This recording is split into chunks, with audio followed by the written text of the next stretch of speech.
तुम भी धोखा खा गए KD Pathak?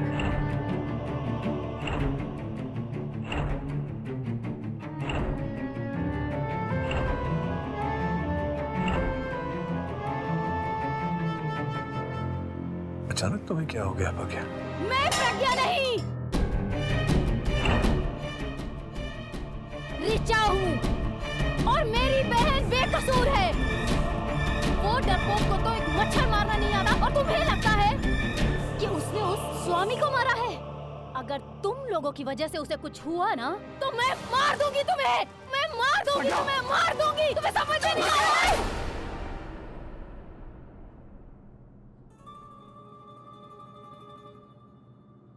You okay? Sir मैं अचानक क्या हो गया तुम्हें? तुम कहने लगी मैं प्रज्ञा नहीं ऋचा हूँ। सर मैं ऋचा दी कैसे बन सकती हूँ? आप लोग मुझे सकते मैंने सुना कि ऋचा दी मर गई है।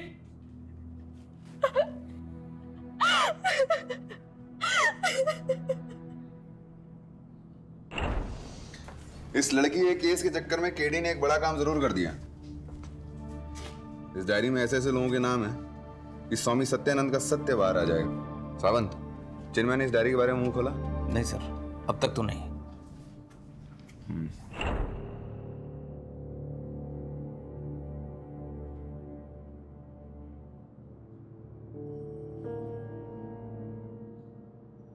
I think it is an extreme case of schizophrenia.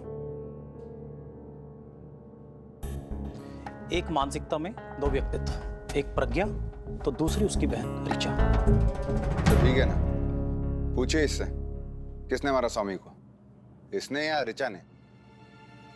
Rathore please, just a minute. Doctor साहब, प्रॉब्लम ये है कि प्रज्ञा को जब होश आया उसे याद नहीं था कि वो ऋचा बनी थी।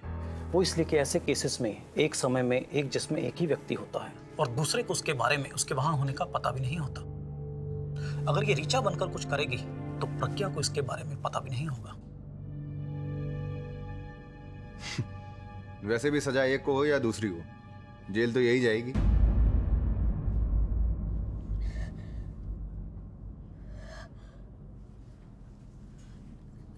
सर ये क्या बोल रहे सर कि मैं ठीक नहीं हूँ? अपने अपने अपने आप को ऋचा दीदी समझ रही हूँ। पता नहीं सर क्या हो रहा है, मुझे ये सब समझ में नहीं आ रहा है सर। प्रज्ञा, तुम्हें पहले कभी ऐसा दौरा पड़ा था? सर मुझे कैसे याद रहेगा? अगर पढ़ा भी होगा तो मैं कैसे, कहीं ऐसा तो नहीं कि मैं ऋचा दीदी बन के स्वामी जी को मार दी? नहीं सर, मैं ऐसा कुछ नहीं कर सकती सर। मैंने जानबूझकर नहीं मारा है सर, ये यकीन मानिए। मैंने जानबूझकर नहीं, मुझे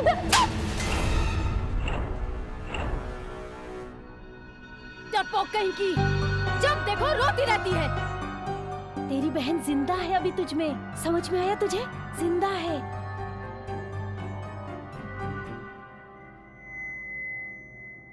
क्या मिस्टर पाठक, कैसे वकील हैं आप?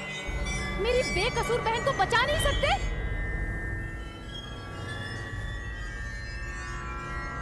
राठौड़, मेरी बहन को हथकड़ी लगाएगा तू? अबे साले, हिम्मत है तो मुझे लगा के दिखा। नाटक बंद कर। नाटक साले? प्रज्ञा, मैं ऋचा हूँ, प्रज्ञा नहीं जो तुझसे डर जाऊं। समझ में आया?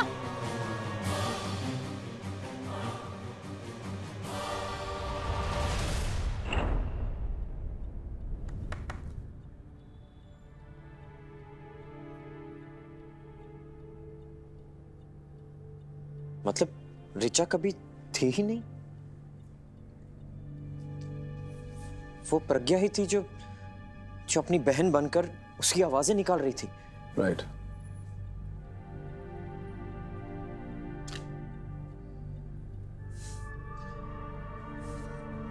तभी उस दिन किसी ने भी ऋचा को देखा नहीं, सिर्फ उसकी आवाज सुनी। आपको जैसा लग रहा है वो गलत। चुप! डफर कहीं की! बड़ा मजा आ रहा है ना तुझे उस कमीने के साथ जाने में? ये सोच रहा हूँ कि अगर ऋचा नहीं है तो वो लड़की कौन थी जिसने मुझे फोन किया? केडी पाठक। पुलिस से कहिए मुझे ढूंढना बंद करे। मिस्टर पाठक, मैं किसी के हाथ नहीं आने वाली। कौन? ऋचा? हाँ। मैं भी यही सोच रही थी सर। इट्स वेरी ऑब्वियस कि प्रज्ञा नहीं हो सकती बिकॉज प्रज्ञा उस दिन जेल में थी। सर, अब प्रज्ञा का क्या होगा? पता नहीं प्रतीक, बोलना कठिन है। सर्वप्रथम तो डॉक्टर की रिपोर्ट्स मुझे अदालत में प्रस्तुत करनी पड़ेगी।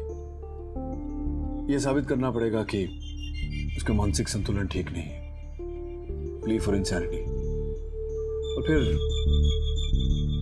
जज साहब पर निर्भर करेगा कि वो क्या सोचते हैं, सजा कम होती है या सजा माफ होती है। लेकिन एक बात तो तय है, चिकित्सा के लिए तो जाना ही पड़ेगा। It's as good as imprisonment. लेकिन सर, मर्डर की वजह क्या थी? प्रज्ञा ऋचा बनकर स्वामी सत्यानंद को क्यों मारेगी? वजह मैं जान गया हूं सर। मैं जान गया हूं कि प्रज्ञा ने सत्यानंद को क्यों मारा है। क्यों?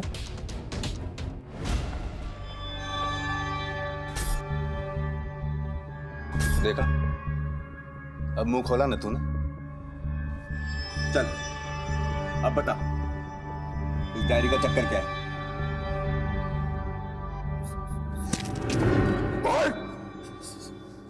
सर वो मैं सब बताता हूँ आपको सर। सर मैं जो कुछ करता था स्वामी जी के कहने पर करता था, उन्हीं के कहने पर चलता सर। मैं सर उनके पास बहुत सा ब्लैक पैसा है, करोड़ों का, स्विस बैंक में। और सर ये तो बस आधी इंफॉर्मेशन है, बाकी इंफॉर्मेशन तो उनके लॉकर में है।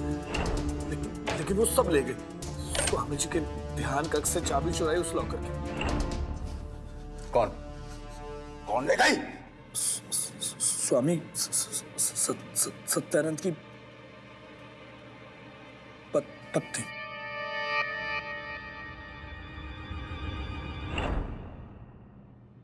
स्वामी शादीशुदा था? जी।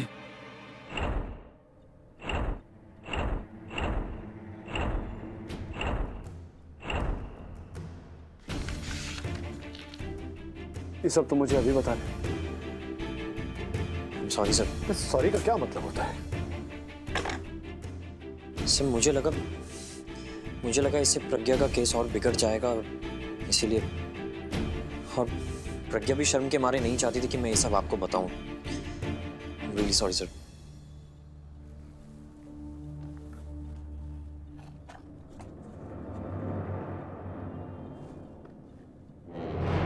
योर ऑनर, इन तस्वीरों को देखने के बाद और एसएमएस पढ़ने के बाद यह स्पष्ट हो जाता है कि स्वर्गीय सत्यानंद जी और प्रज्ञा के बीच केवल गुरु शिष्य का रिश्ता नहीं था, कुछ और भी था।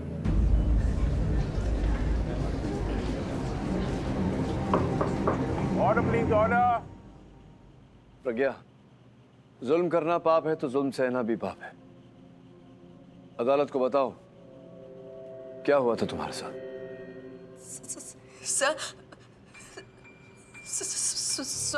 स्वामी जी मुझे ब्लैकमेल कर रहे थे। ब्लैकमेल? किस बात को लेकर? सर, शुरू में मैं जेन्युइनली स्वामी जी से अट्रैक्ट हो गई थी, जिस दौरान उन्होंने मेरी कुछ ऐसी तस्वीरें खींची जिसकी वजह से मुझे उनके साथ, और वो चाहते थे कि मैं उनके मंत्री और बिजनेसमैन दोस्तों के साथ संबंध बना, और अगर ऐसा नहीं करती तो वो मेरी फोटो मीडिया में। Wonderful, super. Okay, let me understand कि स्वामी सत्यानंद अपने फायदे के लिए, अपना बिजनेस बढ़ाने के लिए, अपने क्लाइंट बढ़ाने के लिए वगैरह वगैरह आपका नाजायज तरीके से इस्तेमाल कर रहे थे। राइट? और जाहिर सी बात है कि आप इस दलदल से बाहर निकलना चाहती थी, करेक्ट? कम से कम हमें केस का मोटिव तो पता चला कि खून क्यों हुआ। तो मिस प्रज्ञा स्वामी सत्यानंद जी के अत्याचारों से तंग आकर, परेशान होकर आपने डिसाइड कर लिया भाई बहुत हो गया, अब सहन नहीं होता, और आप ये सोचकर पहुंच गई स्वामी सत्यानंद जी के आउट हाउस के बाहर।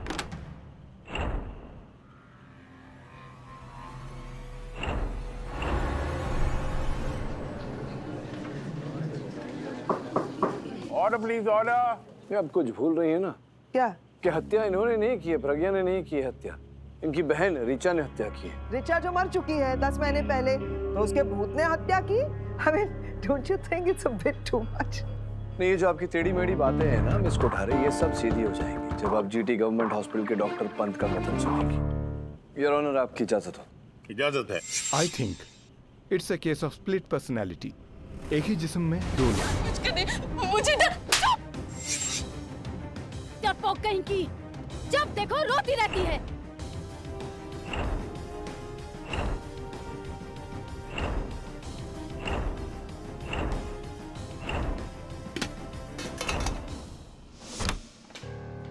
सावंत सर। तलाशी लो।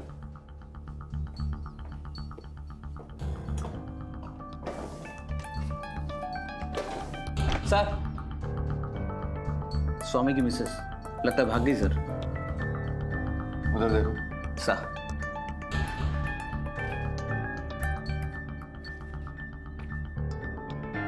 सेल्फ ड्राइव की बुकिंग। सावंत सर। इस कार रेंटल को फोन करो और आरटीओ से इस कार को ट्रेस करो। Okay sir. योर ऑनर, पहले तो मैं भी आश्चर्यचकित रह गया। तत्पश्चात मैंने दोनों बहनों के अतीत के बारे में जाना तो पता चला कि बचपन से ही प्रज्ञा की दीदी ऋचा इन पर दोष जमाया करती थी। बचपन से ही इन पर हावी थी। योर ऑनर, नर्म स्वभाव की प्रज्ञा ने मुंबई आकर अपनी दीदी ऋचा से तो पीछा छुड़ा लिया, किंतु इनकी दीदी ने जो बरसों इनके साथ गलत व्यवहार किया, जिस कारण इन पर गहरा प्रभाव पड़ा, उससे पीछा नहीं छुड़वा पाए। और यही कारण था योर ऑनर कि जब स्वामी जी ने इन पर शोषण किया, ये आत्मरक्षा नहीं कर पाई। क्योंकि योर ऑनर, प्रज्ञा में कभी अपनी रक्षा करने की हिम्मत थी ही नहीं। ये तो काम ऋचा का था। और जब ये सब हुआ योर ऑनर, तब इन्हें अपनी दीदी की याद आई। ये सोच इनके मन में उठी कि काश अगर दीदी होती तो इन पर किए गए अत्याचार का वो बदला ले। और इसी सोच ने योर ऑनर, इसी सोच ने इनके अंदर ऋचा के हाव भाव डाल दिए, जिसके चलते योर ऑनर प्रज्ञा ने ऋचा बनकर वो किया जो प्रज्ञा कभी नहीं कर पाती, अपने शोषणकर्ता से बदला लिया। घबरा मत प्रज्ञा, आज तेरी बड़ी बहन तेरे खिलाफ हुए हर जुल्म का बदला लेगी उस कमीने से।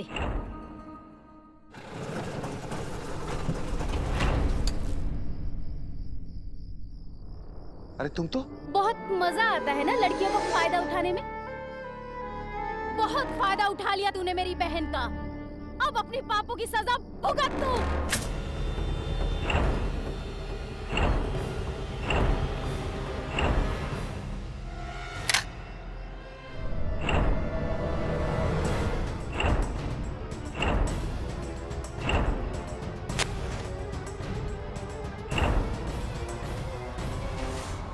जज साहब, बेहतरीन स्टोरी आज तक की मुझे बहुत पसंद आई। लेकिन केरी अंकल, मुझे ये वाली स्टोरी नहीं सुननी है।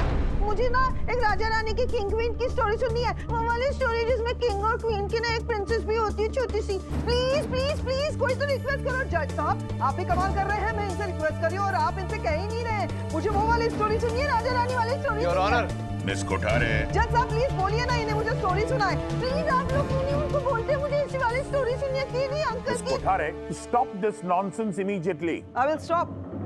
Of course I will stop. लेकिन मुझे इस बात की हैरानी है जज साहब कि इस तरह की अदाकारी जब मैं दिखाती हूँ, यानी कि मैं जब कोई बन जाती हूँ तो आपको नॉनसेंस लगता है, लेकिन वही अदाकारी जब इनकी क्लाइंट प्रज्ञा जी दिखाती है, माना कि वो बहुत बेटर एक्ट्रेस है, लेकिन जब वो यही अदाकारी दिखाती है, जब ये कुछ और बन जाती है, तो आप सब लोग यकीन कर लेते हैं। This is not done right mister केरी पाठक।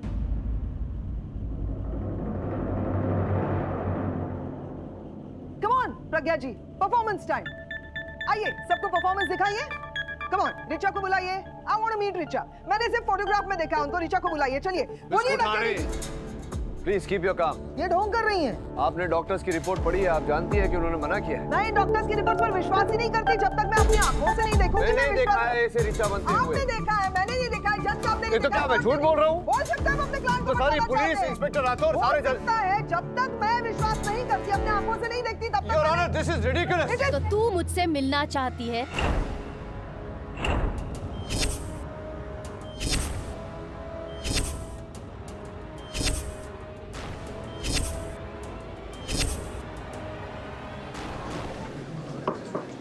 Order please, order. ले, आ गई मैं हूँ रिचा। Stop acting, okay? चुप! मैं रिचा हूँ। क्या प्रज्ञा की हिम्मत होती इतने साफ तरीके से बिना हकलाए बोलने की? नहीं ना, मैं रिचा हूँ। मेरी बहन बेकसूर है। ना मेरी बहन ने हत्या की है, ना मैंने। किसने मारा रिचा? बताती हूँ। आप लोगों की आंखों पर जो पर्दा पड़ा हुआ है वो यूं हट जाएगा। उस दिन जब मैं उस घर में गई तो मैंने देखा कि आपका सो कॉल्ड स्वामी अधमरा पड़ा था। मैंने देखा था उस खूनी को भागते हुए। प्रज्ञा ने नहीं। अगर उसने देखा होता तो कब का बता चुकी होती कि खूनी कौन है। हाँ तो बताओ ना, इनविटेशन चाहिए बताने के लिए। वहां बैठा वो आदमी।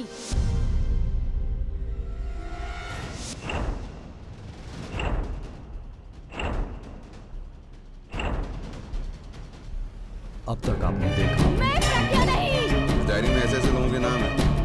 स्वामी सत्यानंद का सत्यवारा है। It is an extreme case of schizophrenia, split personality. एक मानसिकता में दो व्यक्ति, एक प्रज्ञा तो दूसरी उसकी बहन रिचा। ना मेरी बहन ने हत्या की है, ना मैंने। किसने मारा रिचा? वहां बैठा। अब आगे।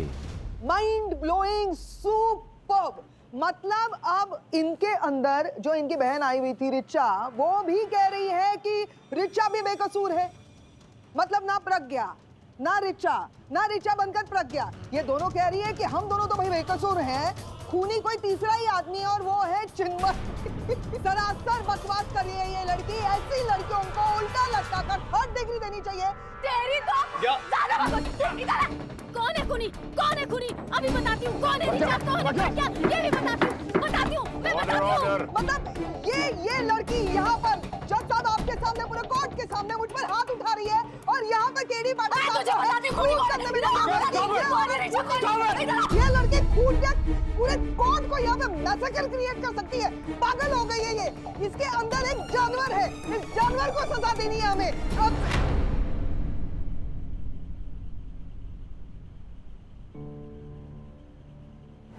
Sorry sir. I'm sorry sir.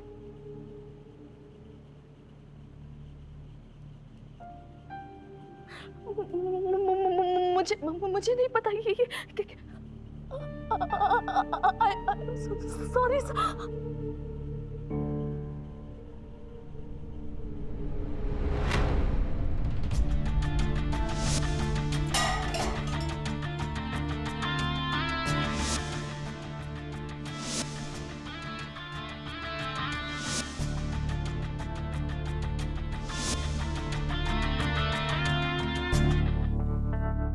Hello? Hi, Mr. Vonmer. This is Sheetal here. From my joint account in your Swiss bank. Yeah, I have the details. क्या मैडम, मुंबई से कहाँ तक भगा लाई आप हमें?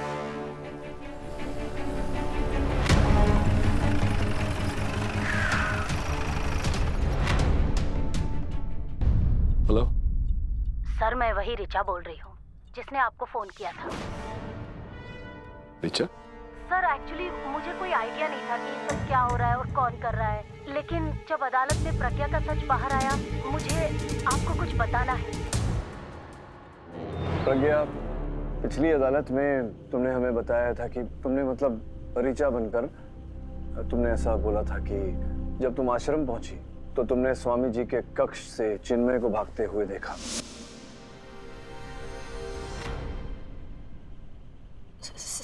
सर अगर पता होता तो मैं शुरू में ही बता दी होती। वेरी गुड मिस्टर पाठक। अब ये बात साबित करने के लिए आपको अपनी क्लाइंट यानी प्रज्ञा के अंदर से ऋचा को बुलाना पड़ेगा। नहीं, वो इसलिए क्योंकि वहां पर प्रज्ञा तो थी नहीं, वहां पर कौन थी? ऋचा। तो आप रिक्वेस्ट कीजिए ना अपने क्लाइंट से कि ऋचा को बाहर निकाले। अब आप कैसे करेंगे? मतलब क्या बोलते हैं आप कि Richa come baby, come Richa, come on, Richa calling, hello hello Richa. नहीं, ये सब करने की आवश्यकता ही नहीं है। जो यहाँ है नहीं अदालत में, उसे बुलाने की क्या आवश्यकता? जो है उन्हें बुलाते। योर ऑनर, आपकी अनुमति हो तो मैं चिन्मय जी को कटघरे में बुलाना चाहूँ। अनुमति है। चिन्मय भाई, क्या आप वहाँ कर रहे थे स्वामी जी के कक्ष के पीछे रात के 10 बजे? क्या कर रहे थे? सर, आश्रम में मेरी ड्यूटी एक माली की है, एक गार्डनर। सर, मैं बगीचे में पौधों को पानी दे रहा था और सर पानी की मेन पाइप स्वामी जी के कक्ष के बाहर ही है, तो इसलिए सर मैं। क्या करते थे आप? माली? जी, गार्डनर। तो हर गार्डनर ये जानता है, हर माली ये जानता है कि इतनी रात के 10 बजे पौधों में, फूलों में पानी नहीं दिया जाता। आप नहीं जानते?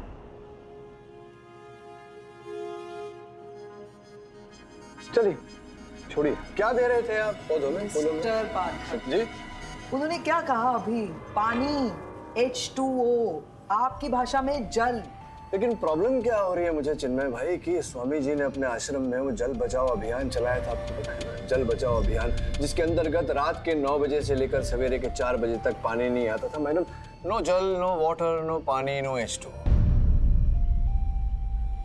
तो फिर आप कहां से पानी ढूंढ कर लाए, कृपया बताइए। आप मुझे बताएंगे या पुलिस के रिमांड रूम में बताएंगे? कहां बताना चाहते? नहीं सर, मैं आपको सब कुछ साफ साफ बताता हूँ। सच्ची बताइए। वो क्या है सर, मैं उस दिन सर एक्चुअली उस रात मैं स्वामी जी के कमरे में गया था सर, उनके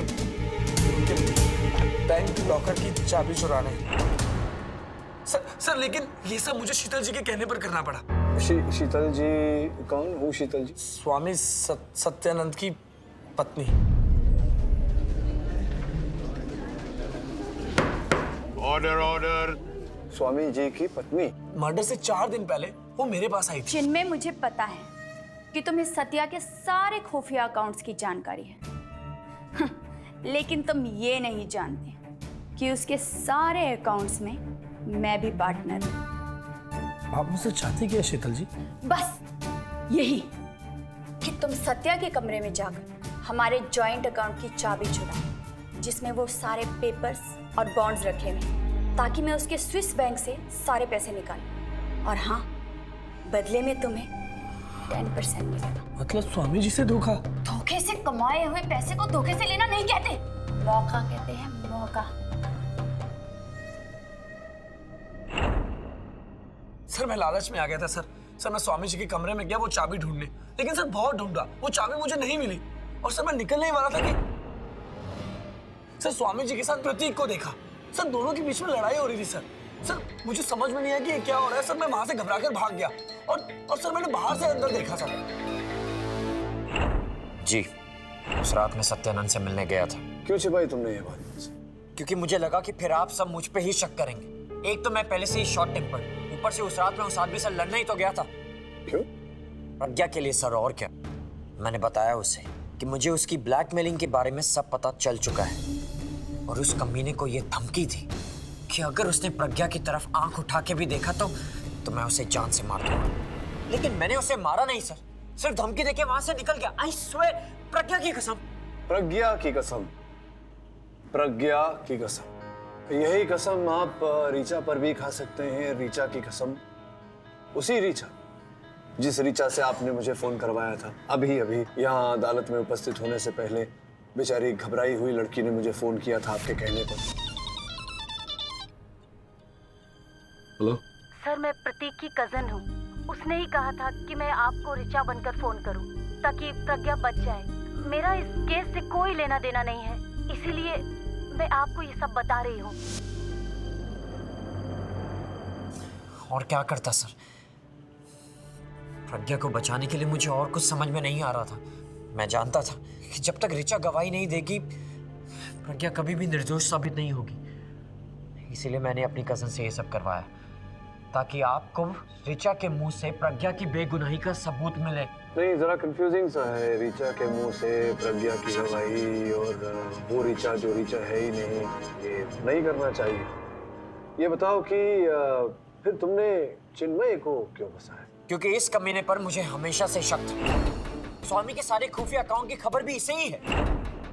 और मेन बात सर, उस रात जब मैं स्वामी के कमरे से निकला तो बाहर मैंने इस चिन्मय को एक औरत के साथ बातें करते हुए देखा। एक्सक्यूज मी प्रतीक, अब ये एक और औरत कौन है? नहीं, पहले ही हम दो को झेल रहे हैं, अब ये तीसरी औरत कौन है भाई?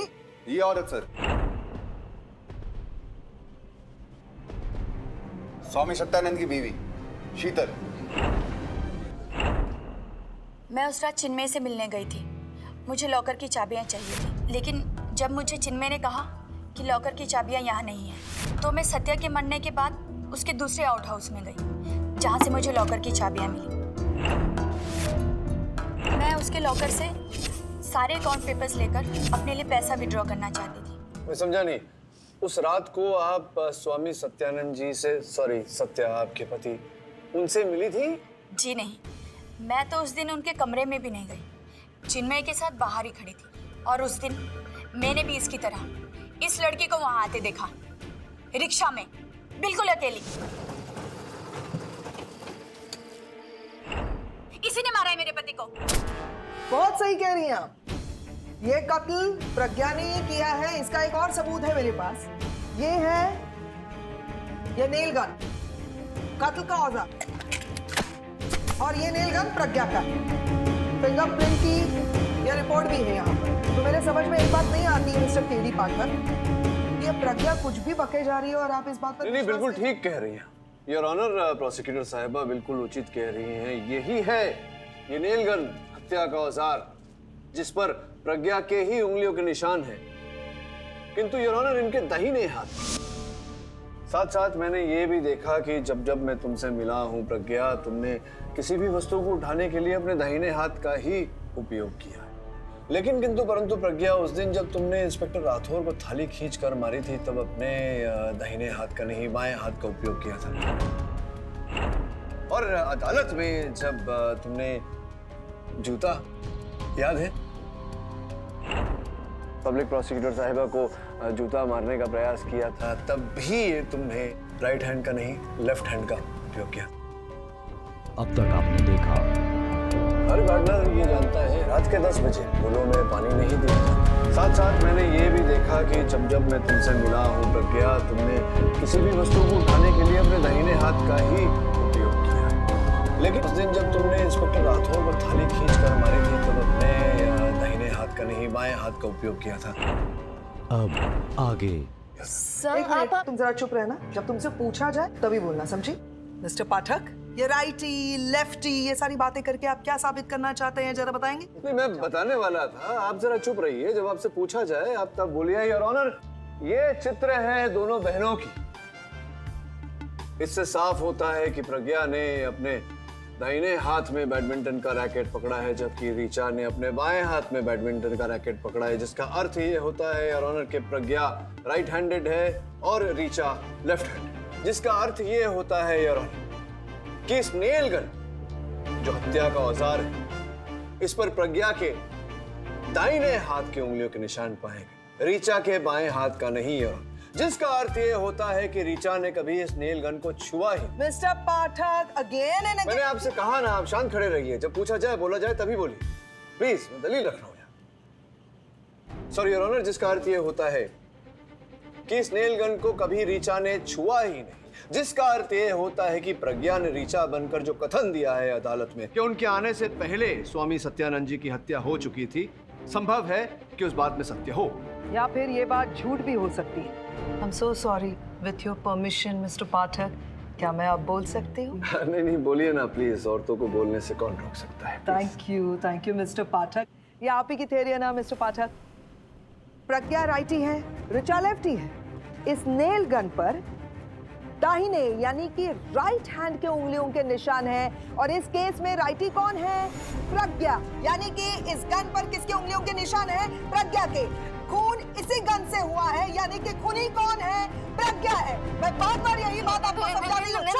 I just told you not to open your mouth. तुमने ही खून किया है, उंगलियों के निशान तुम्हारे और नाम तुम्हारा और तुम्हारे पास मोटिव भी था। खूनी ये लड़की है। प्रज्ञा, प्रज्ञा, मैंने खून नहीं किया, मैंने खून नहीं किया, मेरी बहन ने खून नहीं किया, समझ में आया? मेरी बहन बेकसूर है, उसने खून नहीं किया, मैंने भी खून नहीं किया, समझ में आया? वो बेकसूर है, वो बेकसूर है, मेरी बहन ने खून नहीं किया। पहली बार नहीं, दूसरी बार हो रहा है। इनके हाथ में चप्पल मिले या पेपर कटर किसी से भी हमला करने के लिए तैयार होती है। अब तो और क्या सबूत चाहिए कि ये खूनी है, ये किसी का भी खून कर सकती है? मैंने मारे सत्यानंद को सर, मैंने मारा। आप जो कुछ कहना चाहते हैं कटघरे में आकर कहिए। मैंने प्रज्ञा के घर जाकर उसकी नेल गन चुराई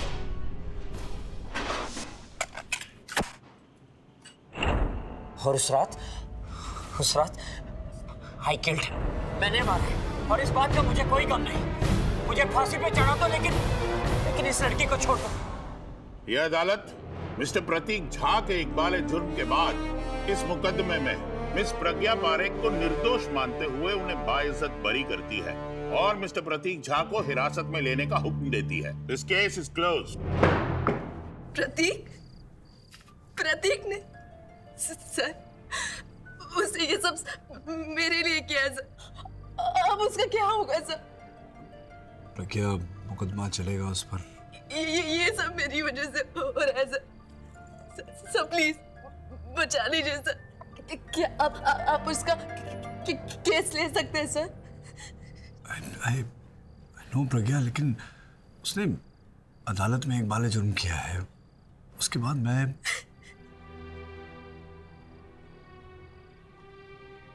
अब डोंट वरी, मुझे थोड़ा सोचने का समय दो।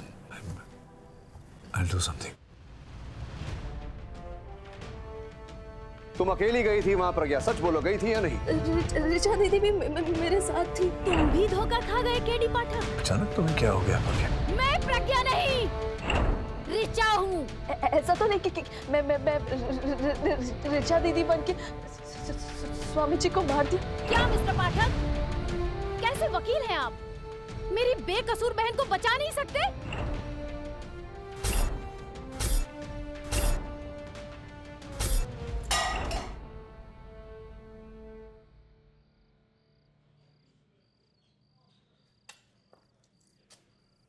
प्रतीक, सर आप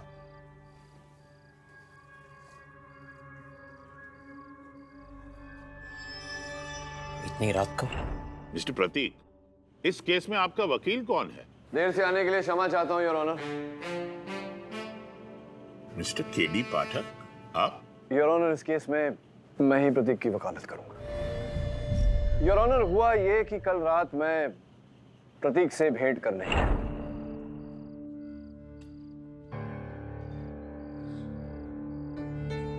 इतनी रात को? हाँ, इस बात की संतुष्टि करने आया था कि वास्तव में तुमने स्वामी जी की हत्या की है।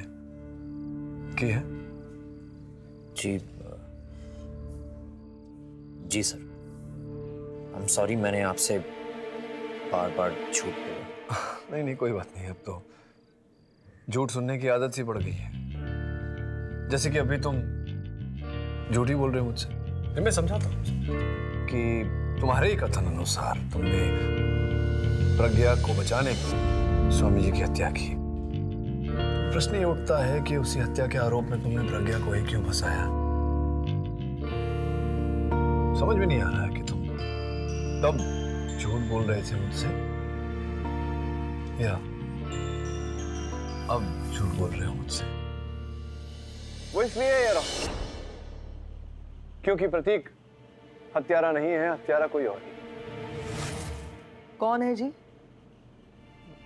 कौन? प्रयास करूंगा मिस कुठारे केस सुनवाई के अंत तक सबको पता चल जाए। योर ऑनर, ये बात अगर प्रज्ञा या फिर ऋचा कह लीजिए वो आकर अदालत में हमें बताएं तो अच्छा रहेगा। आपकी अनुमति चाहता हूं उन्हें कटघरे में बुलाने के लिए। अनुमति है।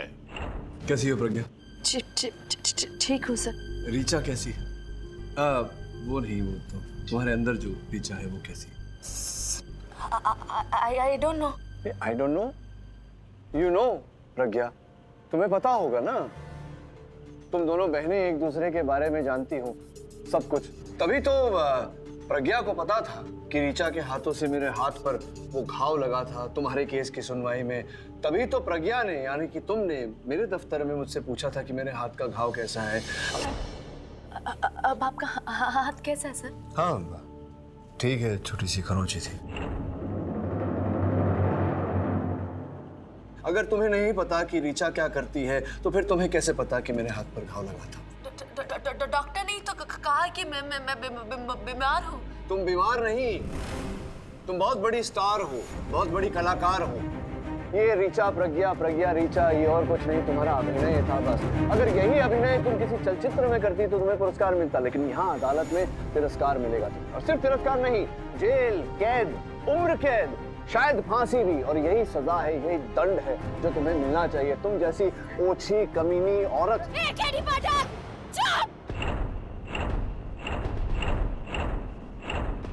खबरदार, अगर मेरी बहन को कुछ बोला तो। I'm sorry, तुम इस समय कौन हो, ऋचा या प्रज्ञा? मैं ऋचा हूँ। ऋचा हो तुम, तो फिर तुमने ये गलत हाथ में क्यों पकड़ा है? मैं ऋचा हूँ, समझ में आया तुझे? मैं ऋचा हूँ। सब समझ में आ गया मुझे प्रज्ञा। मैं चला दूंगी, फिर पता चलेगा कि कौन क्या है। तो चलाने से पहले मेरे एक प्रश्न का उत्तर दे दो। अगर तुम ऋचा होती तो तुम्हें ये उस हाथ में पकड़ना चाहिए था, लेकिन तुमने इस हाथ में पकड़ा। पहले सही हाथ में पकड़ा था, इस समय गलत हाथ में पकड़ा है।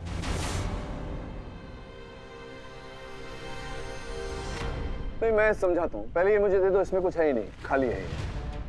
एनीवे, ऐसा सुना था मैंने, किसी ने मुझसे कहा था कि घबराहट में अक्सर व्यक्ति जो है वो सीधा उल्टा, सही गलत, इसका जो अंतर है ये भूल जाता है। वही तुमने किया, पहले तुमने सही हाथ में पकड़ा था, फिर मैंने गलत बोला तो तुमने गलत हाथ में, मतलब सही हाथ में ले लिया। अब ये सही गलत क्या है एग्जैक्टली, ये कृपया। सर, मैं सत्यानंद से सचमुच प्यार करने लगी थी, उससे शादी करना चाहती थी, लेकिन उसने मेरा फिर से दिल तोड़ दिया, शादी के लिए मना कर दिया, मुझे फिर से एहसास दिला दिया कि मैं बस लोगों के इस्तेमाल करने की चीज हूं।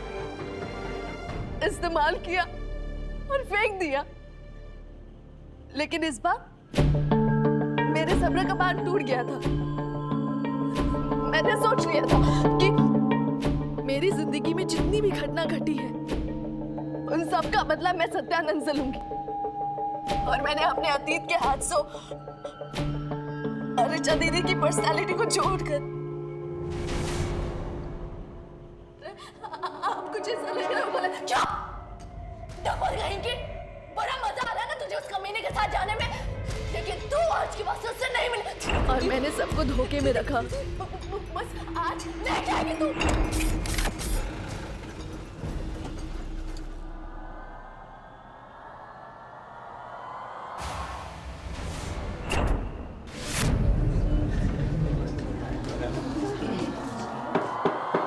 Order order.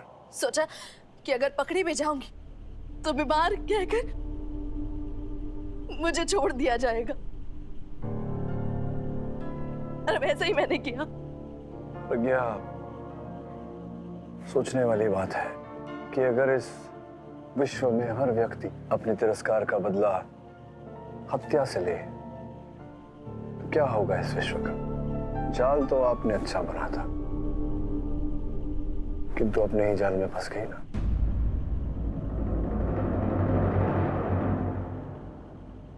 ये हाथों की जो अदला बदली हुई, इससे प्रमाणित हो गया प्रज्ञा जी कि आप कभी ऋचा थी ही नहीं, हमेशा आप प्रज्ञा थी। Am I left or am I'm sorry, am I right or am I right? ये अदालत मिस्टर प्रतीक झा को बाइज्जत बरी करती है और मिस प्रज्ञा पारेख को अदालत को गुमराह करने के और स्वामी सत्यानंद के कत्ल के जुर्म में दोषी पाते हुए उम्र कैद की सजा देती है। This case is closed.